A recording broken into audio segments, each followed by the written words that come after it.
चला जा रहा है। एक बात मैं आपको बताऊं कि देखो आप, ये जो जंगे यानी 1947 को जो हमारा देश आजाद हुआ था, ये बहुत जमाने तक लड़ाइयाँ लड़ी गई, तब जाकर के हमारा देश आजाद हुआ। और अभी भी जान जाओ कि सबसे पहला फतवा जहाद जिस आलिम रब्बानी ने सादिर किया था, उस आलिम रब्बानी का नाम अल्लामा फजले खैराबादी है। अल्लामा फजले खैराबादी ने फतवा जहाद साबित फरमा करके, आपने जब फतवा जहाद लिखा था तो 90,000 से ज्यादा सिपाही दिल्ली की जामा मस्जिद के पास जमा हो गए थे। आपके बारे में आपने बार बार सुना होगा कि एक बार आपसे कहा गया था, आप अपनी राय बदल दो, आपको छुड़ा लिया जाएगा, आपको छुड़ा लिया जाएगा, आपके साथ यानी थोड़ा सलूक अच्छा सलूक कर दिया जाएगा। मगर अल्लामा फजल खैराबादी ने इरशाद फरमाया था, मैं वही फजल खैराबादी हूँ, मैं अपने फतवे को बदलने वाला नहीं हूँ, बल्कि मैंने ही जहाद का फतवा दिया है। कल भी मेरी यही राय थी, आज भी मेरी यही राय है, और इंशाअल्लाह रहती दुनिया तक मेरी यही राय रहेगी। रह गई बात जान की तो जान जाओ, अगर जान नहीं 1000 जान भी मौला फजले खैराबादी को अता फरमाएगा तो फजले खैराबादी वतन की इज्जत पर कुर्बान करता नजर आएगा। न डगमगाए कभी हम वफा के रास्ते में, शराब हमने जलाए हवा के रास्ते। क्या आपको ये बात पता थी? क्या आपने ये देखा कभी कि आखिर मुसलमानों की कुर्बानियां क्या है? मगर आज हमारे लिए दिन ब दिन मसाइल खड़े किए जा रहे हैं। बस आपको ये बोलना है कि जिन खतूत पर हमारे असलाफ ने जमहूरियत की बुनियाद रखी थी, जिस मोहब्बत और प्यार का यानी मिसाल लेकर के आगे बढ़ने का वादा किया था, उस प्यार को याद किया जाए, उस चीज को आगे बढ़ाया जाए। हर गाली हमें दी जाए, मगर पाकिस्तानी होने की गाली कभी नहीं दी जाए। कल जब दरवाजा खुला था तब हम नहीं गए, आज दरवाजा बंद हो गया है तो भारत में बसने वाला मुसलमान नहीं जानता कि पाकिस्तान को, इसलिए कि भारत में रहने वाला मुसलमान ये बात के कदम पर नहीं जी रहा है, खाजाए बाकी वो करम बन गया। मगर हमें समझना पड़ेगा, आपके साहबजादे मौलाना अब्दुल हक खैराबादी जो आपके लड़के हजरत अल्लामा फजल खैराबादी के आपका इंतकाल 1897 में हुआ, यानी ठीक आजादी के 50 साल पहले हुआ। आप जरा जज्बा मोहब्बत देखो और वतन की और अपने मुल्क की से मोहब्बत का जज्बा देखो। मर रहे हैं, नशा का आलम जारी है, मगर वसीयत कर रहे हैं, मेरे मुल्क के लोगों बहुत मेहनत की गई, बहुत पापा फेंके गए, बाप को मेरे रंगों की वादियों में पापा के शरासित कर दिया गया, काला पानी की सजा में बाप को दी गई, मगर यह मुल्क आजाद नहीं हुआ। इसलिए मेरे अजीजों, जब इस मुल्क से कांग्रेस चला जाए तो आका के मेरी कब्र पे बता देना कि इस मुल्क से अंग्रेज चला गया। अंग्रेज सुना दे रहा, यानी कब्र पे आकर के ये बताया जाए कि इस मुल्क से अंग्रेज चला गया, निकल गया। क्या मतलब? कहा कि देखो बात दरअसल ये है, और हुआ भी यही हुआ भी। एक दौर आता है कि जब 15 अगस्त 1947 को जब हमारा देश आजाद हो जा रहा है तो ठीक 50 साल आपके इंतकाल हो गया था, मगर मौलाना सैयद नजमुल हसन रज़वी तमाम आइज़ा व अक़रबा को लेकर के अल्लामा अब्दुल हक खैराबादी की कब्र पर जा रहे हैं, और वहाँ मीलाद शरीफ के जरिए से इस वसीयत पर अमल किया जा रहा है, यानी कुरान पढ़ा जा रहा है, अंग्रेज के जाने की खबर दी जा रही है, नात पढ़ी जा रही है, अंग्रेज के जाने की खबर दी जा रही है, नात रसूल पढ़ी जा रही है, अंग्रेज के जाने की खबर दी जा रही है। हमने गाने में ख्याल में पूछने वाले ने पूछा था, अल्लामा खैराबादी आपने ये गाना क्यों लगा दिया था? तो अल्लामा खैराबादी का जवाब आ रहा है, मुसलमान जब तक जीता है, जब तक वतन की मोहब्बत में जीता है, जब इस दुनिया से चला जाता है तो हिंदुस्तान में रहता है, और जब चला जाता है तो है, हमारे लाशों को दरिया में फेंका नहीं जाता है, इसी मुल्क में जिंदा रहते हैं, इसी मुल्क में दफन कर दिए जाते हैं। हमारा जिस्मानी रिश्ता मुल्क से खत्म हो जाए मगर रूहानी रिश्ता कयामत तक के लिए बाकी रहता है। आपने देखा कि इस तरीके से हमारे अशराफ की तारीख है कि इंतकाल के बाद खबर दी जाए आकर के यहाँ बता दो कि अंग्रेज चला गया, बताओ ये वतन से मोहब्बत की दलील है, ये वतन से बगावत की दलील है, तो आपको बताया जाएगा ऐसा फार्मूला ये वतन से बगावत की दलील नहीं है, अपने मुल्क से मोहब्बत की दलील है। इसलिए हमें भी इस फ्रीड को अपने अंदर पैदा करना है। आप सोच सकते हैं कि आखिर ये इस अंदाज की बात काहे छेड़ दी गई, इसकी क्या जरूरत थी, मगर जरूरत इसलिए है कि अगर हमने अपने आप को संभाला नहीं, हमने अपनी तकरीरों का लहजा, अपनी तहजीब और अपनी उठक बैठक चाल चलन को अगर हमने चंद दिनों में अगर हमने छोड़ नहीं दिया तो आने वाला दिन बहुत खतरनाक हो रहा है। कयामत आएगी नहीं, आ चुकी है, तूफान आएगा नहीं, आ चुका है। हमारी बर्बादियों के अफसाने बनाए जाने वाले नहीं है, बन के तैयार हैं।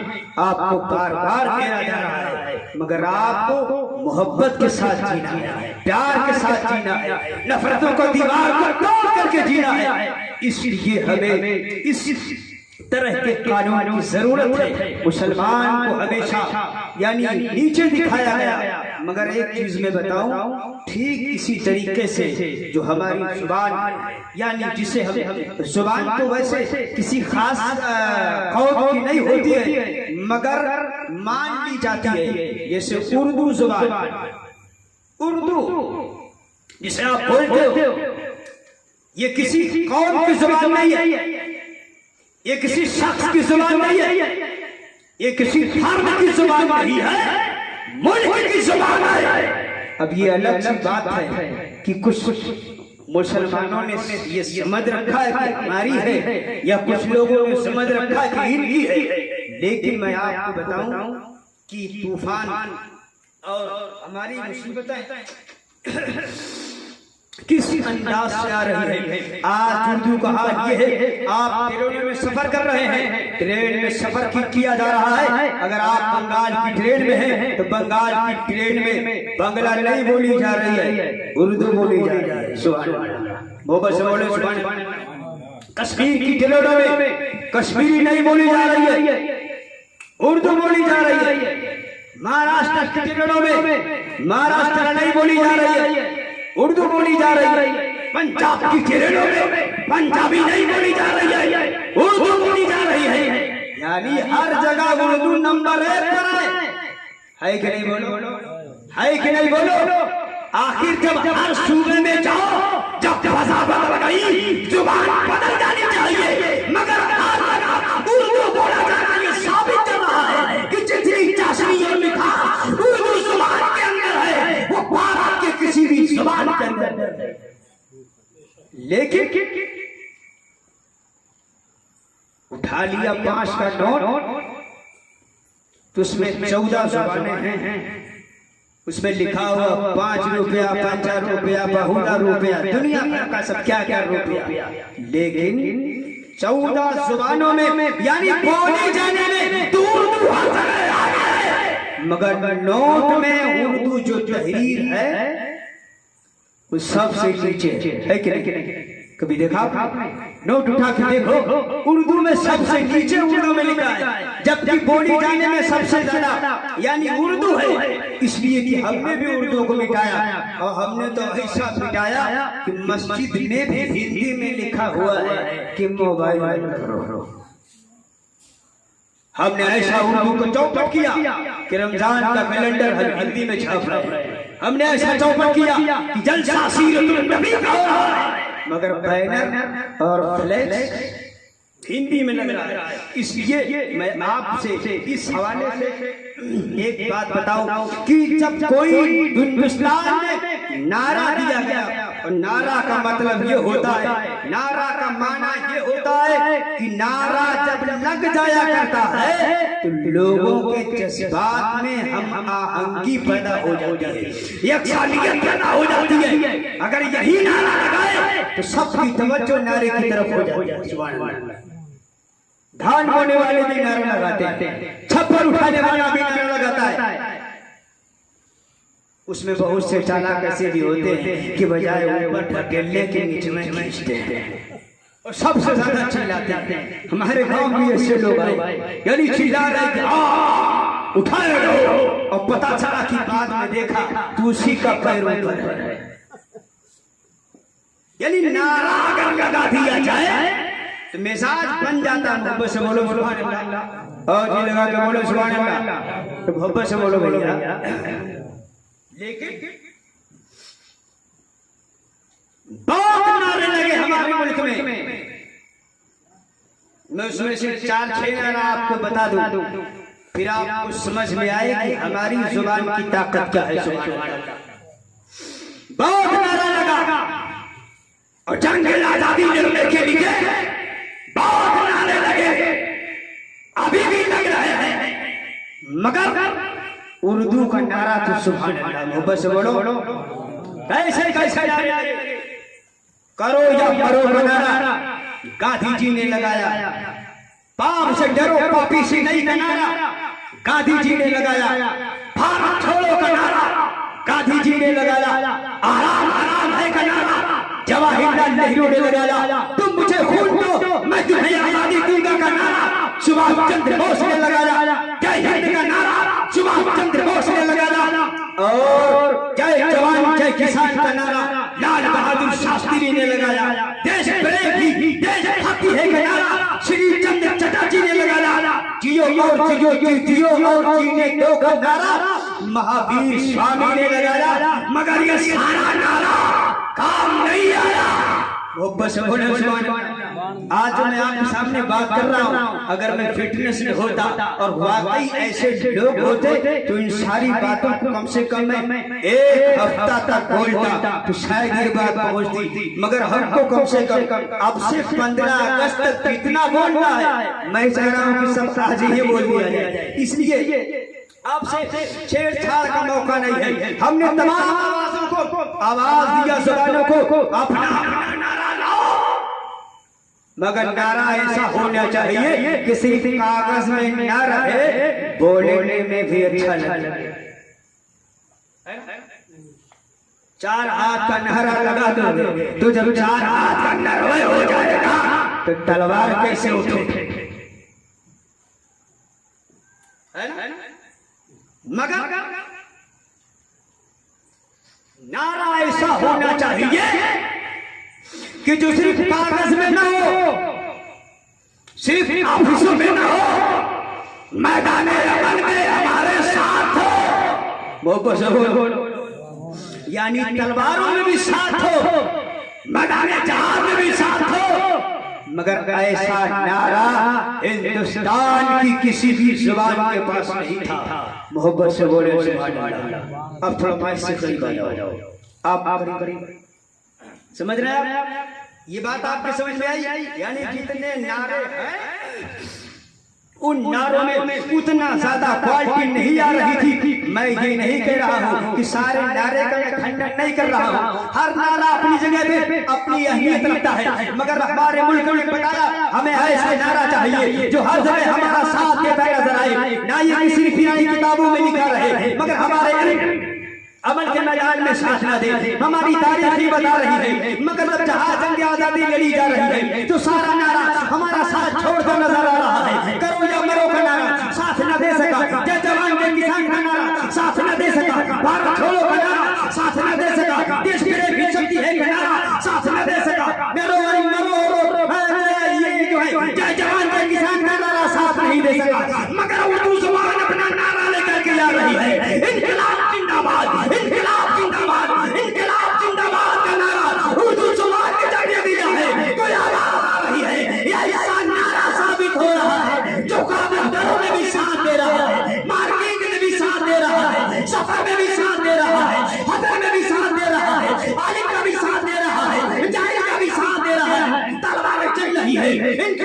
जिंदाबाद, डाल चल रही है, इनकलाब जिंदाबाद, नेज़े की अंडिया चमक रही है, इनकलाब जिंदाबाद, सर से जुदा हो रहा है, इनकलाब जिंदाबाद, लाशें खाक खून में तड़पते नजर आ रहे हैं, इनकलाब जिंदाबाद, किसी को बुलाया जा रहा है, इनकलाब जिंदाबाद, किसी को ठुकेला जा रहा है, इनकलाब जिंदाबाद, इनकलाब जिंदाबाद का नारा उर्दू जुबान ने दे दिया था।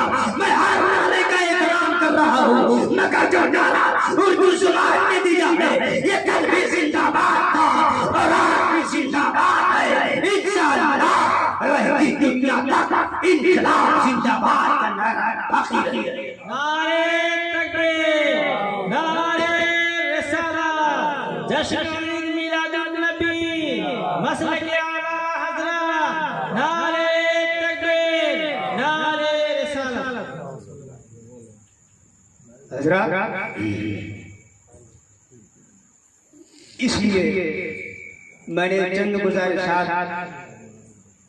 आपके सामने रखा। पौने बज रहा, एक दो बात और बता देता हूँ ताकि सही टाइम में उस टाइम से अपनी विजिट पर आ जाऊँ। बस ये है कि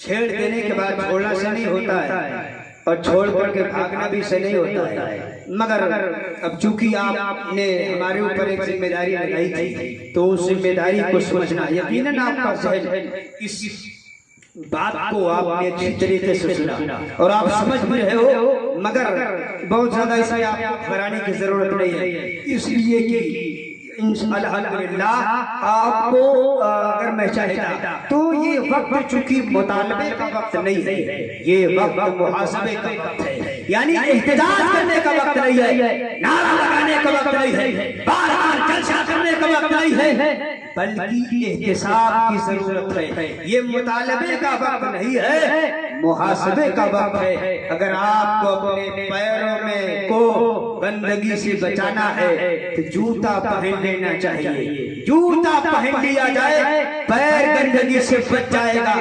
ना ये पूरी काली शहर में कालीन बिछाने का मुतालबा किया जाए, पूरे शहर में कालीन बिछाना यह अकल के भी खिलाफ है, तहजीब के भी खिलाफ है। अगर हमको अपने पैरों से यानी को गंदगी से बचाना है तो हमें अपने पैर में जूता पहनने की जरूरत है। कौन क्या कह रहा है, क्या बना रहा है, हमें बार बार छेड़ करके इस मजमून को यानी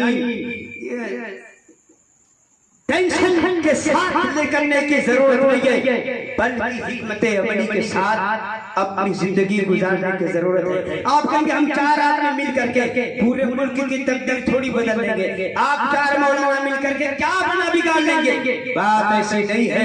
कतरा कतरा दरिया होता है, कतरा कतरा दरिया होता है, कोई पता नहीं है इन्हीं में से कौन क्या बन जाए जो हमारे मुल्क की हिफाजत का सामान बन जाए। इसलिए हमारी जिम्मेदारियां बढ़ती चली जा रही है। इस हवाले से मैंने आपको बताया। अच्छा, इस बात में एक चीज और मैं छोड़ बिल्कुल आखिरी बात में बता दूं, इनकलाब जिंदाबाद का नारा उर्दू जुबान ने दिया और आज तक उर्दू जुबान का नारा ये लग रहा है, वो कोई भी मैटर कोई भी हो। अच्छा ये बताओ कि जब आदमी मर जाता है, उसकी जान चली जाती है, एक पुलिस वाला मर गया, एक आर्मी वाला मर गया, एक फौज का मर गया, कोई मुठभेड़ में चला गया, कोई आतंकवादी हमले में चला गया, कोई सरहद पे चला गया, तो जाने वाले को जब मर गया उसे क्या कहना चाहिए, क्या कहा जाता है? हर जुबान वाले को बुलाया, आओ अपना अपना नाम दो, मगर सारी जुबानें खामोश। मरने वाला जब मर जाता है तो मरने वाले को ये लिखा जाता कि फना की मृत्यु हो गई, उनका माल्य अणपढ़ किया जा रहा है, यानी माल्य अणपढ़ किया जा रहा है। एक जवान शहीद हो गया, माल्य अणपढ़ किया जा रहा है। तो जब शहीद बोल रहे हो तो ऐसे भी बोल सकते हो कि गुलपोशी की जा रही है, मगर हमने देखा मरने वाला मर जाता है, मगर मरने वाले को जो फार्मूला देना है, उसके जज्बे को जो सलाम कर सके, उसके खानदान के लोगों की जो किसी भी जुबान में ताकत नहीं है। मरने वाले को शहीद कहा जा रहा है, और ये शहीद का लफ्ज हिंदी का लफ्ज नहीं है, ये शहीद का लफ्ज अंग्रेजी का लफ्ज नहीं है, ये हिंदी शब्दकोश से नहीं लिया गया है, इंग्लिश डिक्शनरी से नहीं लिया गया है, बल्कि शहीद का लफ्ज तो कुरान से लिया गया है। पता चला इंकलाब जिंदाबाद का नारा भी इस्लाम का नारा दिया हुआ नारा है, और शहीदों को शहीद कहने का नारा भी ये कुरान का दिया हुआ है।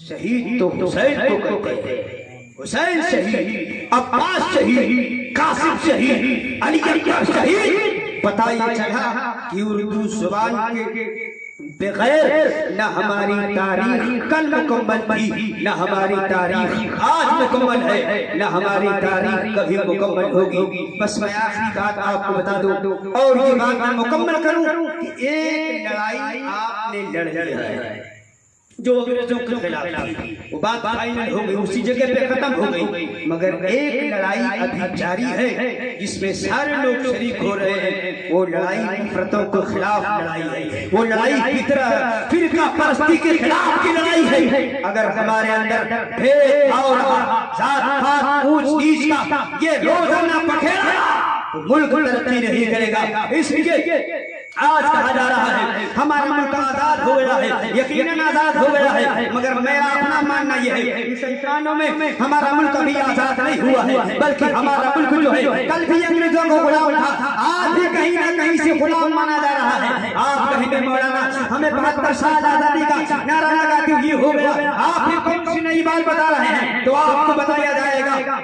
कि हाँ, हमने अंग्रेजों को, यानी जब अंग्रेज यहाँ आया था तो अंग्रेज की लाई हुई तहजीब यहाँ बाकी है, अंग्रेज का लाया हुआ चेहरा यहाँ पर बाकी है, अंग्रेज का लाया हुआ फार्मूला यहाँ पर बाकी है। यानी हमारा ये वतन अभी बिल्कुल आजाद नहीं हुआ है, इसलिए हमारी जिम्मेदारी है। अगर हमने अंग्रेजों को अपने वतन से निकाल दिया है, अपने वतन से अगर हम अपने वतन से भी निकाल दें, तब हमारा देश मुकम्मल आजाद हो जाएगा। अंग्रेज यहाँ से चला गया है, मगर अंग्रेजों का लाया हुआ भारत में बाकी है। ये पैंट पहनना उसी अंग्रेज का है, ये दाढ़ी छिलाना उसी अंग्रेज का है, ये कान छेड़ना उसी अंग्रेज का है, ये पर्दे जैसे बाल उसी अंग्रेज के हैं। ये लड़ो लड़ाओ मारो मारो उल्मा को गाली दी जाए, बाल छेड़छाड़ करना, ये बाबरी से लेकर के दादी तक का मामला ये उसी अंग्रेज का है। इसलिए हमें नारा लगाना पड़ेगा। अगर तू मेरे वतन से चला गया है तो अपनी तहजीब भी ले जा, अपना कल्चर भी ले जा, अपना कल्चर भी ले जा, अपनी प्यार भी ले जा, अपना लिबास भी ले जा। जब हम अपने मन से भी निकाल देंगे तब इंशाअल्लाह हम मुकम्मल आजाद हो जाएंगे। इसलिए अगर हमें मुकम्मल स्वतंत्रता की जानिब अपने आप को ले जाना है, हमने वतन से अंग्रेजों को निकाल दिया है तो अपने मन से भी अंग्रेजों को निकाल दिया जाए। अगर इस लड़ाई में आप कामयाब हो जा रहे हैं और इंशाअल्लाह कामयाब हो जाएंगे तो ये जो रोजाना के पखेड़े हैं, इन नफरतों की दीवार खत्म हो जाएगी, प्यार और मोहब्बत का बोलबाला होता नजर आएगा। इसीलिए कहा जाता है कि एक हो जाए तो बन सकते हैं खुशी वो भी, वरना बिखरे हुए विकारों से क्या होता है। और कहा है कयाम और मेरा कयाम और है, इश्क के दर्द का तर्ज़ कलाम और है, कोई बाकी रहेगा ना रह जाएगा, पर रसूलुल्लाह का दीने हसन रह जाएगा। जो पढ़ेगा साहिबे लौलाद के ऊपर दुरूद आपसे महफूज उसका तन बदल रह जाएगा। मोहतरम हज़रात, मैं एक खास प्रेशर में मैंने अपने अहबाब का एहतराम करते हुए मैंने कुछ गुजारिशात आपके सामने मैंने पेश किया। इसमें अगर कोई